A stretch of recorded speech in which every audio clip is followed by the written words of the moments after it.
When you are building something in sports betting, start with the realization that if you're building it for the B2C, you're building it for the customers, that this is a hobby. I get it. Everybody wants to win.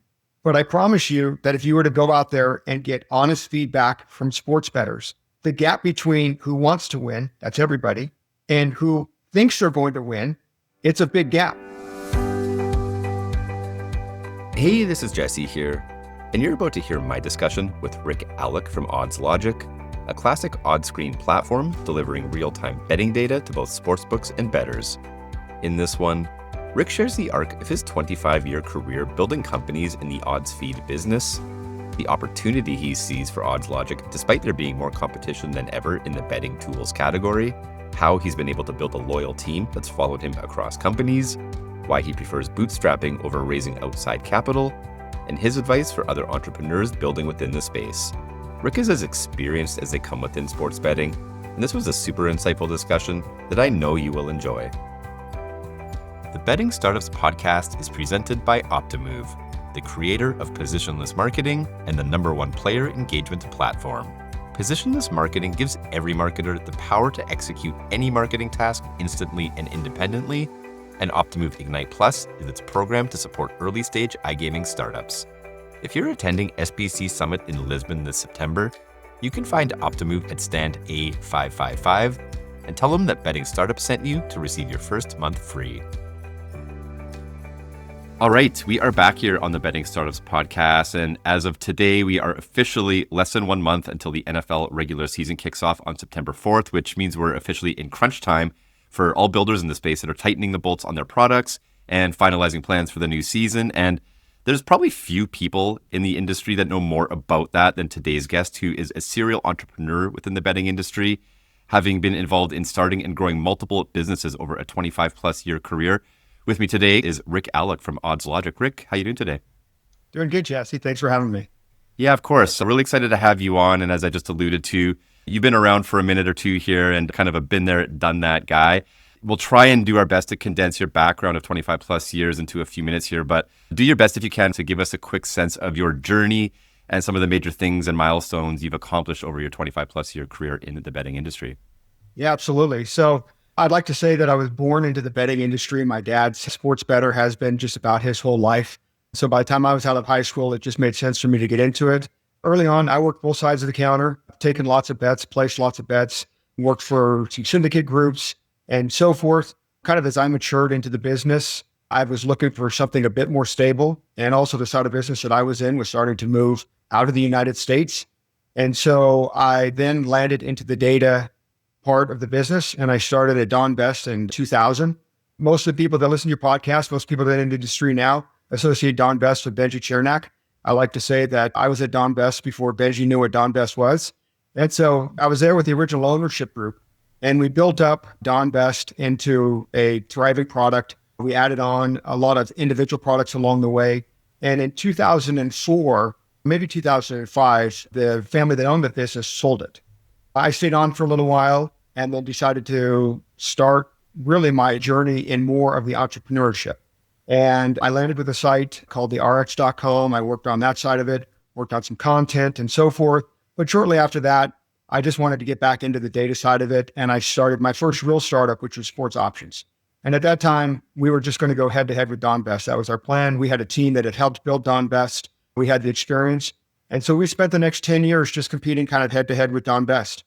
And after 10 years, still a few years before PASPA repeal, the ownership of Don Best, now Benji Chernak and his team, they contacted me and they said, hey, we can keep competing with each other, or we could just put this thing together. We thought we were in a contracting industry at the time, not a getting ready to boom industry.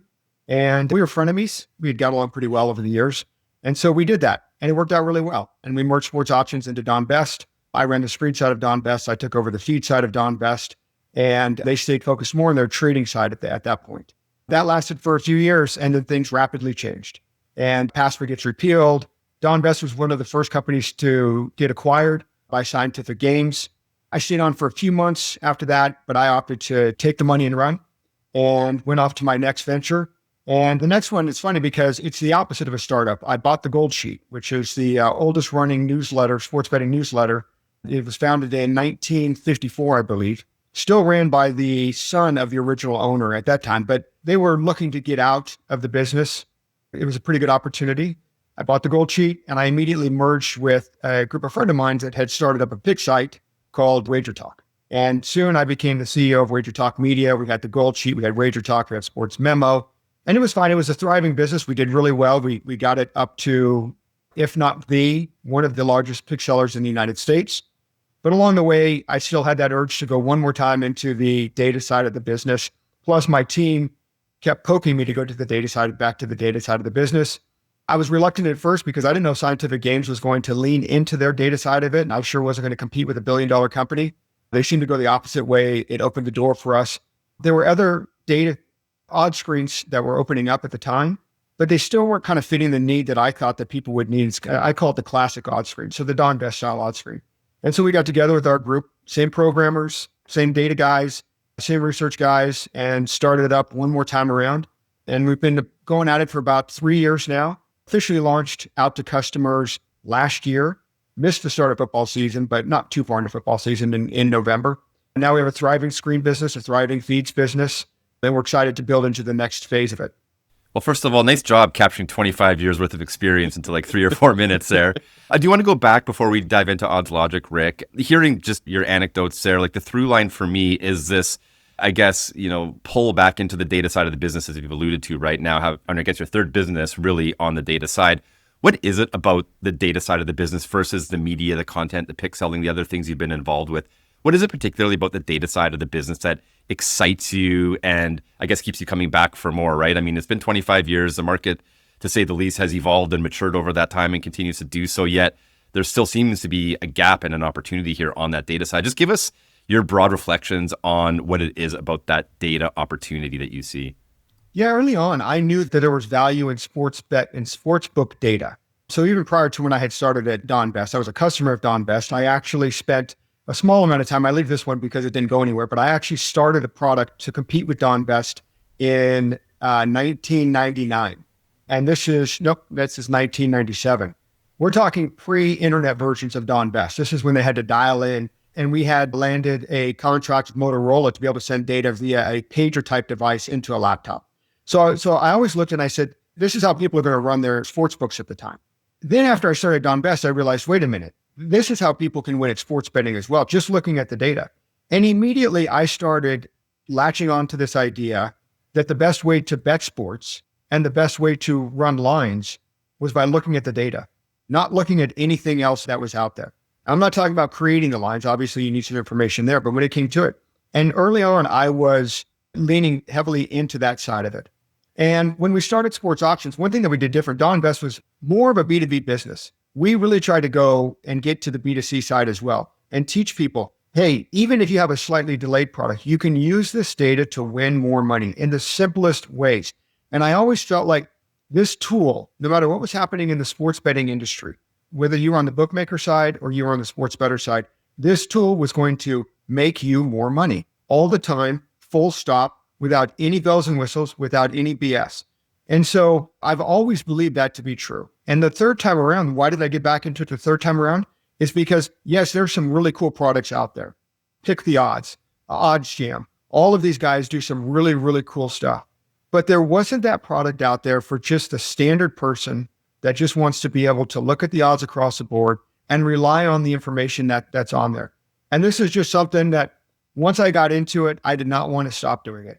And let's use that as a springboard, Rick, to dive into OddsLogic now. I mean, as you just alluded to, particularly in the post-PASPA era here that we find ourselves in, the competitive landscape is much different than you probably experienced back in the day. And the proliferation of all of these different betting tools and different types of software that help people execute different types of betting strategies, it's a very rapidly growing segment of the overall market. And yet here you are again coming back in for your third bite at the apple with OddsLogic, purely from a positioning perspective, and I suppose a product features and benefits perspective.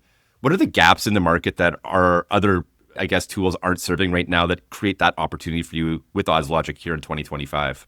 The main thing is, and I've came up with the term that the difference between what OddsLogic does, what Don Best does, versus what these other sites do is we're a classic odds screen. What is a classic odds screen? A classic odds screen is there to display the real-time odds from as many sports books as we can, but also then support that product with other stuff. proper time changes, proper pitching changes, injuries, breaking injury reports, and then covering a bit more in depth in the leagues and so forth. And this is the kind of product that a sportsbook can run their sportsbook with. They can rely on this to get all of that information. And while these other products were doing really, really cool things for the sports bettors, there was still a gap there for the sports books, for the traders. But that also trickles down to just your regular bettor. One of the things, if I was going to list a complaint about some of these other products, is while I do, because I'm a data guy, I find them fantastic and fascinating, it's a bit more work. And one of the things that I talk about with sports betting is that the vast majority of sports bettors, this is a hobby. And I'm here to make their hobby easier. You want to find the best odds, boom, it's there. You don't have to think anything else about it. You want to do more with that, you can do more with that. And as we add more tools, you can do more with that. But I just felt like there was the gap of that. And there were changes made at Don Best that made it where it wasn't supporting that customer base in the same way that I thought it should be supported. So that's really where I saw the hole. Now, as we got started, when we decided to do an odds screen, we had to pick one or the other, be classic or go after the newer way to go. And we said, well, let's do what we know how to do. And the reason why we thought that was important is, one, I thought there was a hole in there. Two, we had the experience to do it. But we can now build on top of what we built to have the tools that the pick the odds, that the odds gym and so forth have, based on what I think is a more usable platform. And then where we're at today, Rick, in terms of just the different products you have in market, you've alluded to it here, but just to, I guess, pull on the thread a little bit, it sounds like you have a B2B product for the sports books, as well as a B2C product for end consumers, for the bettors. Just talk about the products you have in market right now, suppose how you're pricing them, and again, just the traction you're seeing thus far, albeit early in the journey. What's the overall response been so far from your customers? Yeah, so what we did when we launched on the screen side of it, we finally got out of the gate last year, and I wasn't comfortable saying that our product was at the same level of, say, a Don Best premium service. And so we just launched at $99 as a real-time product. Everything we got, you got. I've been transparent with my customer base, and starting September 1st, we're going to split this into 2 levels of service. So it'll be $199 will be a real-time product, $99 will be a slightly delayed product, and then somewhere down the line, hopefully before the end of the year, we'll have one more upper tier product. That will be a product that includes all the player props, that includes all the alerts, positive EV alerts, ARP alerts, and so forth.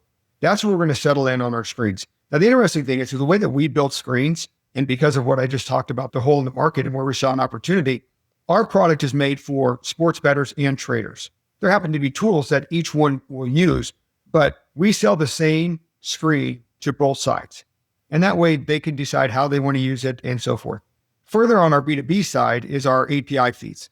So when you build an odds screen, you just naturally build an API feed, and you just naturally have that additional revenue stream coming in there. And so we built a very, very robust API stream.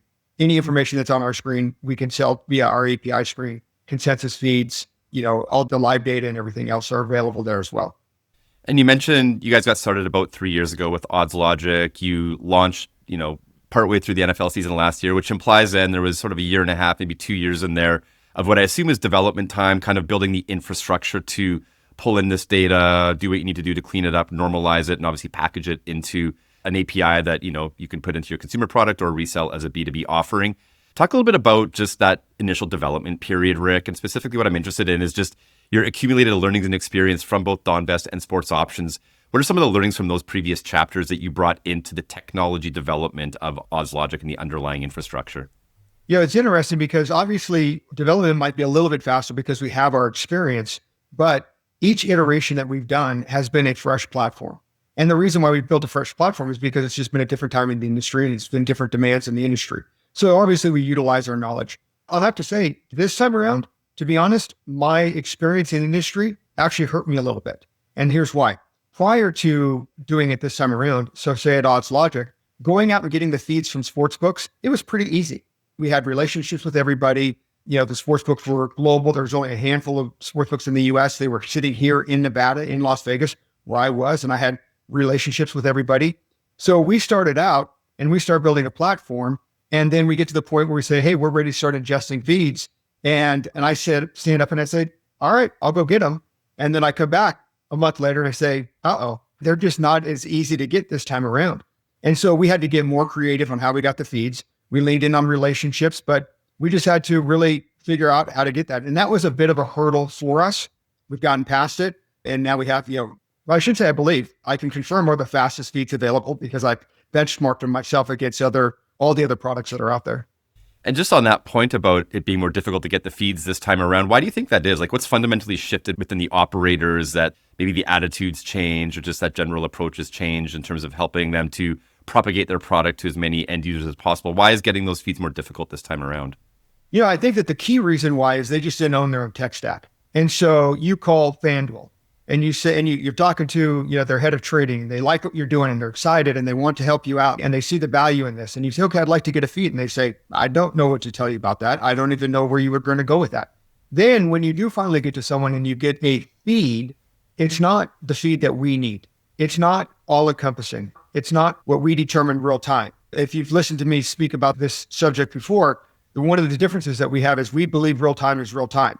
And that's how we built all of our products. And it was an easy test for us to see what real time was because a sportsbook put their odds on our screen and they sit in their trading room and trade it and see a change on our screen right away. They know that it's real time. There was motivation for these sportsbooks to have the feeds to be real time and to be all encompassing. Today, it just became a little bit difficult. And then I think the next level down is a changing of the guard. People coming into the US market and they just had a bit of a different opinion on the odds screens. And then again, you alluded to it. Sounds like coming into OddsLogic, one of the accelerants for you perhaps getting to market was the fact that you brought some of your core team members with you that were with you in previous chapters. And again, to me, that sounds like a huge unlock for you insofar as from day one, bringing in that know-how, that domain expertise, that subject matter expertise, and just the accumulated learnings from having done it before. But what I'm really curious about, Rick, is like, how do you think about loyalty and like what enabled you and allowed you to have those folks come along with you on different chapters of your own journey and, sign up to yet another kick at the can here with OddsLogic? How do you engender loyalty amongst the people that are with you on this journey? I like to pat myself on the back for this one because the people that are with me today are the people that were with me when I started Sports Options. And these people, half of them I hired at Don Best my first time around in the early 2000s. And I built relationships with them and they've always just shared the vision that we're going to go out and do something new. It's going to be exciting. And we build it together. We always position ourselves to be the underdog and we always have that target that we're going to go after. And it's a real camaraderie that we have within the team. I can tell you that when I talk about why did I do OddsLogic, I'm going to tell you that at least 25% of my reasoning was because this team wanted to do something else again. They were coming to me saying, we want one more go at it or another go at it. Who knows if it's one more go at it? I don't want to say that, but they wanted one more. And I looked at it and I had plenty of other stuff that I was doing. I was, like I talked about, I love being in the odds business. My time at WagerTop was keeping me very busy, but they wanted it and they convinced me. Awesome. And you've talked on previous podcasts about the fact that you believe quite strongly as an entrepreneur in bootstrapping and just sort of the mentality that's required to build a business as a bootstrapper versus somebody that goes out raising institutional capital, and two very different paths to take. Neither is right, neither is wrong. And the context matters depending on the type of business you're looking to build. What can you share about your perspective and philosophy on capital and going from 0 to 1 and really the relationship between, growth ambitions and the need for resources to fuel those ambitions?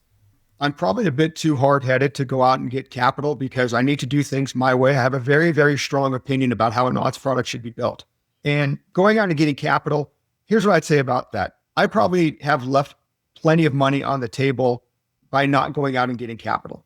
But I'm able to build a product that I control. I'm able to have the team that I want to have, and I don't need to worry about anybody else. And it keeps us a little bit in that underdog position to be able to do that. I've just wanted to keep full ownership. I don't want to get on here and say that I'm against it because if there was something that really triggered it, that made sense to do it, we would do it. But I can tell you that at my time, all the way back, Sports Options, Gold Sheet, Wager Talk, OddsLogic, we were able to go through the hard times and power through without getting any institutional money. And it's the way that I want to go. And I think it's right for me. I'm not here to tell anybody else to do it, but I'm able to now listen to my customers, find out what my customers want. I preach that I'm not here to tell people what they want. I'm here to build what they tell me they want.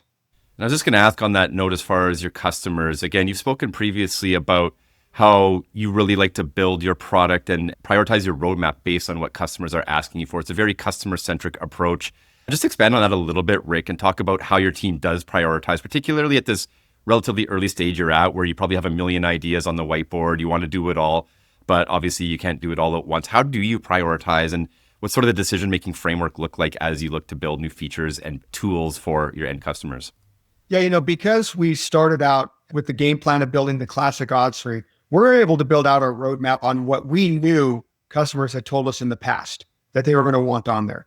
But we also knew that we had added dozens and dozens of features on OddsLogic and Don Best that customers at that time wanted that they may not want now. And so what we did is we took our basic list and said, obviously, these are the must-haves, stripped out everything else, and then just kind of kept it on the board. And then every time we get a request from it, we would look into it. What I do is I look at the customers. Plenty of the customers I have now are customers that have been working with me for a decade. So when they say they want something, I know that they're right. I know that their voice means something else. We really avoided the kind of the niche features that we had. But every time I send an email out to anybody with that I'm giving them a free trial to our service, or starting a new relationship, or rekindling a relationship, I end it by saying, please send me feedback, good and bad. And I tell them, in fact, bad is the best feedback to send me. Awesome, Rick. Look, given your breadth and depth of experience, you've had a lot of lessons along the way. You've also seen a lot go down in this industry in your time. And you've spoken as well in the past about the sports betting graveyard, which is to say other entrepreneurs that have tried different things in this industry over the years and have failed for one reason or another. I guess as you look back retrospectively at the sports betting graveyard, what are some of the, major things you could call out as hazards to avoid for other founders and entrepreneurs building different things in this space? Is there anything that stands out to you as particular hazards to avoid to, prevent finding oneself in the sports betting graveyard? Yeah, I've been accused of being the get off my lawn guy because I quickly turn down new ideas unless it's really backed by something that I've seen happen. Here's what I've seen in the sports betting side of it. People have been betting sports the same way, and they seem to want to continue to bet sports generally the same way. I get it. Today we have same game parlays. And when I started, we didn't have same game parlays. Today we have props. And when I started, we had props on the Super Bowl, and that was it. But in the end, it's still people making a bet. And I've sat in plenty of conferences where they've talked about that we need to change the interfaces of the DraftKings and the FanDuel because it's too old. It's your dad's way, your grandpa's way, and so forth. Along the way, here's what I've learned is that when you are building something in sports betting, start with the realization that if you're building it for the B2C, you're building it for the customers, that this is a hobby. I get it. Everybody wants to win. But I promise you that if you were to go out there and get honest feedback from sports bettors, the gap between who wants to win, that's everybody, and who thinks they're going to win, it's a big gap. People generally don't think they're going to win the lottery, but they keep playing the lottery. It's fun. They get to watch the numbers. And as we've seen here, as we've seen the bigger parlays explode, that's the same thing here. People are looking to have fun. So in the end, what I would say is that if you're going to get into this, if you want to build something for sports betting, there's a couple things to keep in mind. Keep it fun. Don't make it more work for people. Don't reinvent the wheel. Don't assume that people are betting sports thinking, I wish there was a different way to bet sports. Because it seems to me that the data that you get when you look at what's going on any of the big sites, people like to bet sports the way they've always bet sports. Love those anecdotes, Rick. Look, we're just over 7 years since PASPA was overturned. The industry has evolved in those 7 years, to say the least. What are you seeing right now in terms of just the industry's evolution, where we're at? And I suppose on a go-forward basis, given where we're at, what do you see as opportunities, both for yourself and OddsLogic, but also just, other entrepreneurs at large, given where we're at contextually 7 years after PASPA's overturned? Some of the things that I've seen recently, and I think that some people have issues with this concept, but seeing some tools out there that are showing people how to get better value on their parlays. I get it. We can sit back and there's other products that do this. We can sit back and we say, if you're not getting positive EV, if you're not making winning wagers at all times, you're making a mistake, Back to what I said, that I just don't think that that's the majority of them. What I like that I've seen is ways to get out there and bet parlays, but to maximize your value on the parlays. And then there's one company out there, and I can't remember, it might've been from some founders of Bet Labs. And I think that they're coming out with a product to help sportsbooks better price parlays.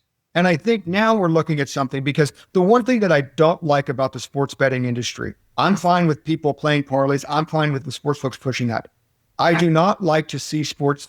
Let's just talk about the publicly traded sports books, get on earnings calls and talk about how they need to up their hold. That's my biggest problem that I have with the sports books.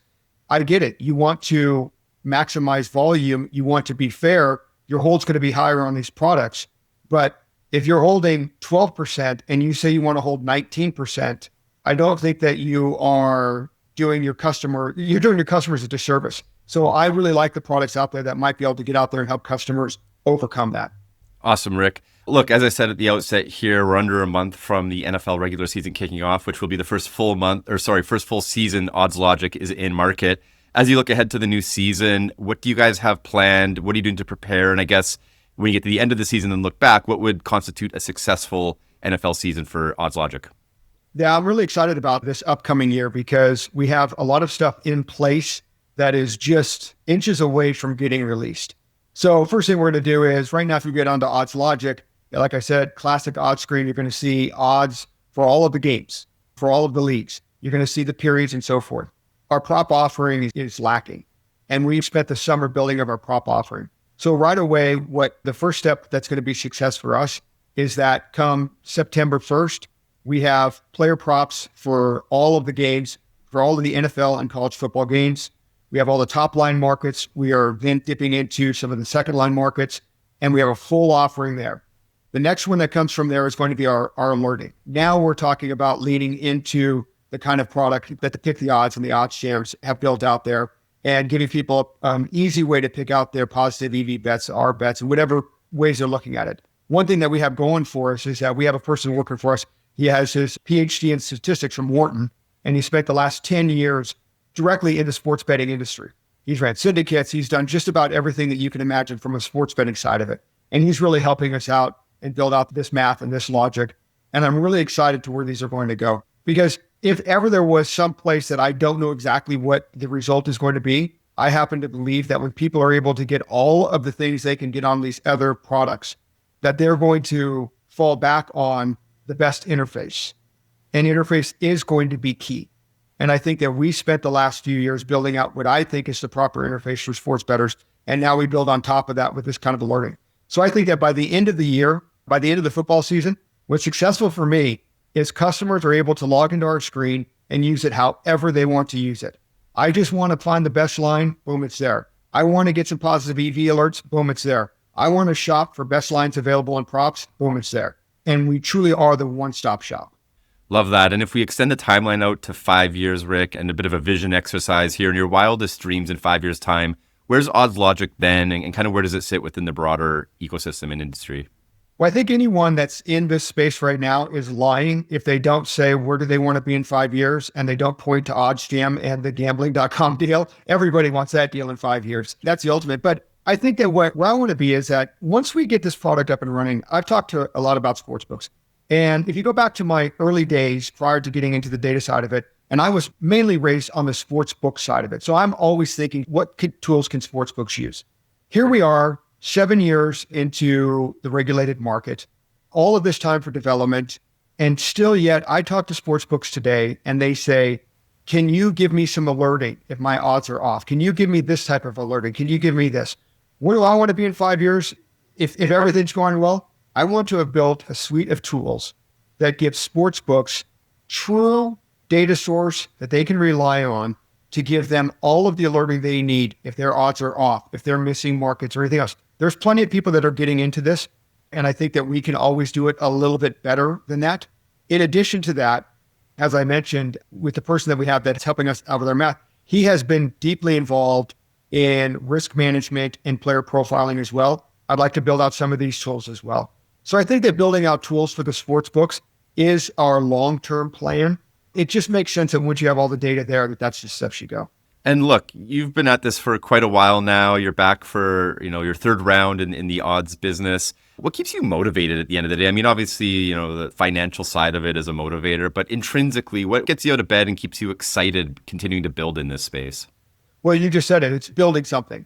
It's building something that I've done before, but building something better. And for all the years that I ran Don Best and Sports Options and then Don Best again, I looked at it and I said, there's so many things on here that I know that we could do better. And so just being able to take this and do it better, that's what excites me. Now, the next level is, once again, to show my age, when I look at these young kids coming in and doing these other products and the success they're having, that also motivates me to say, look at that. There's something that I hadn't thought about it. I have to give, the OddsSham and the Pick the Odds full credit. I think we just have to give OddsSham the credit because they were really the first ones out of the gate doing it. I talked to Alex and Unkit as they were getting off the ground and was impressed at the time when they were just starting. And you look at what they do, and I'm excited about that. I'm excited to see how that has taken off and built that. So, I think it's just having that opportunity to build something new. Plus, I just get bored. I had a little stretch of time after the Don Best acquisition before I could really go in and do something else.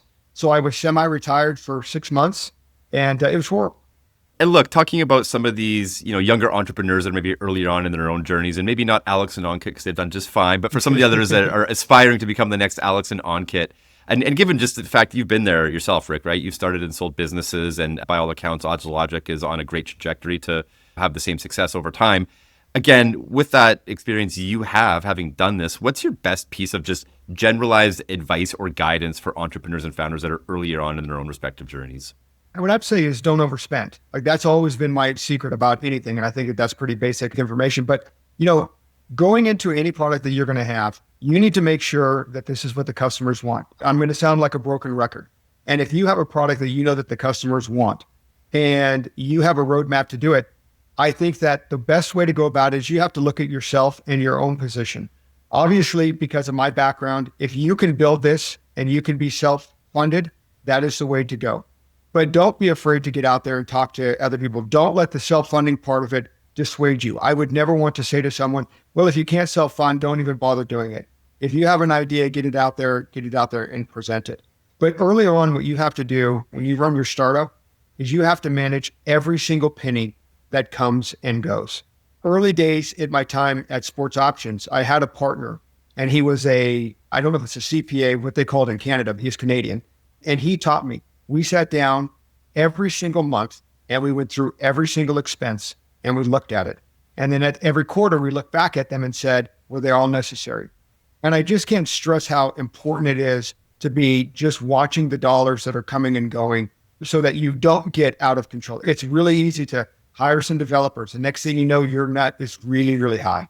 Awesome, Rick. And before we get out of here, I'm going to hit you with a few rapid fire questions if you're up for it. So let's get going with the first one here. When you get up in the morning, get out of bed, open your phone for the first time, what's the first app you're opening on your phone? Well, unfortunately, it's Slack 90% of the time. However, the other 10%, when we're babysitting my grandson, it's the Nanit camera so I can see if he's still sleeping. Awesome. If you're out at the karaoke lounge, I don't know if you're doing much karaoke these days, but if you were, what song would you be singing in the karaoke lounge? I always forget the title of the song, but it's the If You Like Pina Colada song. It's Escape by Rupert Holmes. Love it.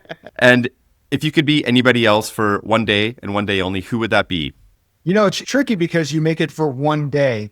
Because who I would want to be, my secret nerdness is I love maps. And I'd love to be like Lewis and Clark. That's who I'd love to be. But if I had to pick somebody for one day, it's probably Rob Gronkowski after winning the Super Bowl.